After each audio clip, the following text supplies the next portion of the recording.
Hello, everyone. My name is Veronica Adams, and I'm a PE teacher in Windsor, Colorado. Today's presentation is steps or strategies you can use to increase family and community engagement at your schools. Let's talk about some of the reasons why schools are the perfect and ideal place for implementation of physical activity opportunities for students, parents, and the whole community. We know that students spend the majority of their time at school. We know that students will do and imitate what the adults around them are doing. We also have physical education specialists that have the knowledge and expertise to provide these opportunities for the community at large.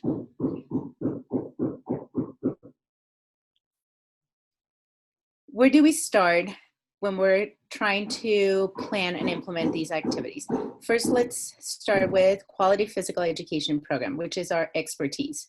Let's make sure that our PE program is standards-based, quality, keep the families informed of your program and the standards, and what are the philosophy of your PE program. Once you keep that communication open and transparency, parents will more likely support you and come to those physical activity opportunities that you're offering because they want to know more and they want to support what you've been doing for their kids and the community. Next is knowing your audience. How do you select the activities that you want for your program? Bring your parent or guardian to PE Week is a great opportunity for them to see your program in person. And that can be done, at least at my school, I do it twice a year. And I try to do one event a month. So we do bring your parent or guardian to PE Week in September, and then we also do it in March. Safe routes to school here in Colorado, it's in October, and in May as well. It's walk or bike to school day. So we do it twice a year. And sometimes it follows my bike unit. So the kids have those skills and have practiced them. And now they get to showcase their parents what they've learned in class. Another activity that I do is a walkathon or a 5K. It's a turkey fun run, and it's usually the weekend before Thanksgiving. That way, if families are going out of town, they can still come, participate, be active as a whole community, and then go on their break. Another thing I do is PE family nights. We kind of switch that to PE and wellness family nights. I try not to use the word fitness because that can turn people off. So it's just, again, showcasing what you're doing in your PE program. In this case, you can see a picture of my obstacle course / gymnastics. So once I finish that unit, then I invite the families and the kids get to show their parents all the skills that they've learned. I try to do one event a month because we also know that in order to impact change, it needs to be, we need to offer opportunities frequently.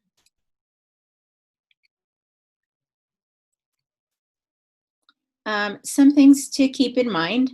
In order for families to keep supporting you, we want to gather data. So admin can support your program and you can continue offering these opportunities. So sustainability is really important. So collect data. It could be a quick Google form, a few questions for your families to answer. It could be 2 questions on a piece of paper that they can just fill out, and then you can upload that data.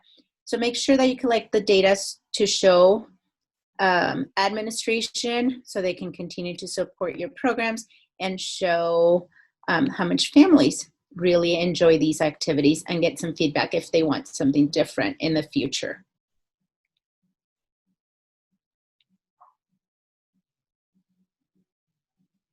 let's talk about who you can invite to help you make this program sustainable, and it's not just a one-person job. Let's find your Robin to your Batman. I had a coworker tell me this. I'm just your Robin to your Batman, which I love this. Your school secretaries are wonderful at disseminating information or flyers. So I asked them to help me with the flyers, and they're wonderful. We have a wellness program at our school, so we have a wellness committee. I enlist their help, so not just for different activities, but also for my PE activities. They come, we meet once a month, and they also support the events by helping me set up, clean up, and run some stations. So make sure that you find that Robin to your Batman, so it's not a one-person job, and it makes the job a lot easier and more enjoyable when you have a team. Next, partnerships. So again, you can see this picture of my school secretaries. They're like amazing ladies and very supportive of the program. They help me with anything that I need, phone calls, letters, flyers. But I also have drafted a letter for donations, so I can send it to Target, I can send it to Shields, Costco, Dunkin' Donuts, other organizations within our community. See if they have anything that they can donate, so I can give away as prizes, or I can have food, snacks at the events. So the universities near your campus can be great partners, because you can call their PE program. Some teachers and some programs require volunteer hours for their students, so they can come and volunteer during your events, run stations. Target, Shields, Costco, sometimes they give me a gift card and I can buy snacks, or I can just give it away as a prize. And those are incentives to also attract more families. I have a few yoga and martial arts studios around our community, so I invite them. They run a small station in a room or outside, and they also donate a gift certificate for us to give to our families, and that way they can try out new activities without incurring the cost and then finding out that their kids don't like it or they don't like it themselves. So that's a win-win situation. We get to expose everybody on different activities and different partnerships that we have in the community, and we also get sustainability. So again, I already talked about sustainability, but again, your wellness committee is a great way. Sometimes you get some wellness money, either through the district or federal money or grants. So make sure that you seek those opportunities.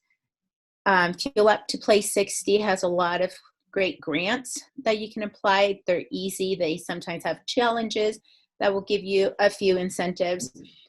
Western Dairy Association, Alliance for a Healthy Generation. Just make sure that you do your homework and find out what organizations are near you. And some are nationwide, so you can just apply. Kaiser is another great supporter of schools and health and wellness. Collecting data, I touched on this earlier in the presentation. Make sure that you continue to collect data so you understand what your goals and objectives of the program are. The quantitative and qualitative data is going to give you that information that you can take to admin, the school board, and continue to advocate for PE and physical activity opportunities in your school and the district as well. Again, surveys are super important because that's how you're going to collect that data.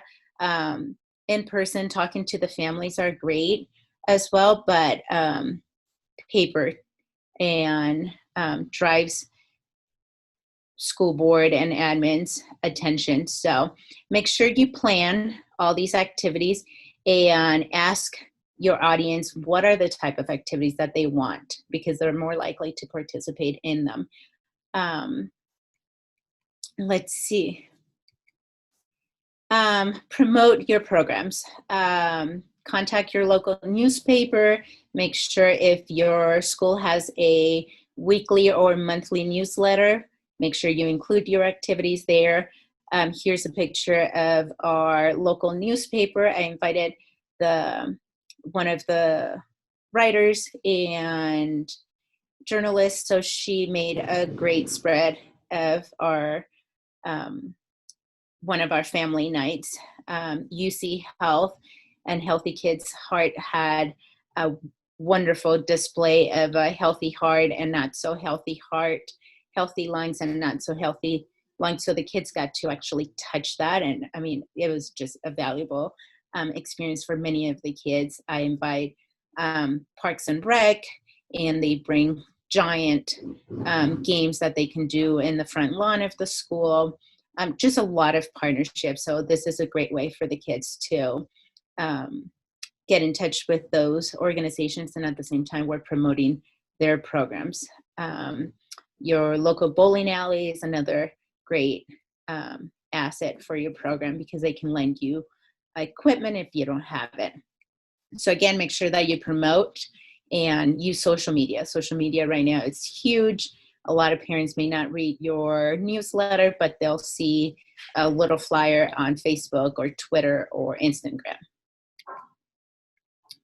Lastly, make sure you have fun. If you're having fun, your families will see that, your students will see that, your colleagues will get contagious, and they're gonna wanna participate and be part of it. So make sure that all these activities are done in a team effort and also are enjoyable for you. Otherwise, you're gonna burn out. Here are some pictures of the different activities that I do and the different opportunities for our families. Thank you for watching this session from EPEW 2020. We're saving the next few minutes for you to ask those final questions before we log off. If you have any questions afterwards, please reach out to the presenter or send a message to EPEW through our website. Don't forget that we have more amazing sessions going on. Head over to our website, epew-cp.weebly.com, and look for the virtual EPEW 2020 tab. You can also access the presentations on YouTube by typing in the hashtag EPEW 2020. We'd like to thank the amazing EPEW committee for all their hard work over this past year. This event would not have been possible without their dedication, commitment, and volunteering their time to providing high-quality professional development. Don't forget about our other events like our socials and share times. Links can be found on our website. Remember our motto for EPEW: come to learn, leave as family. Thank you for joining our family today.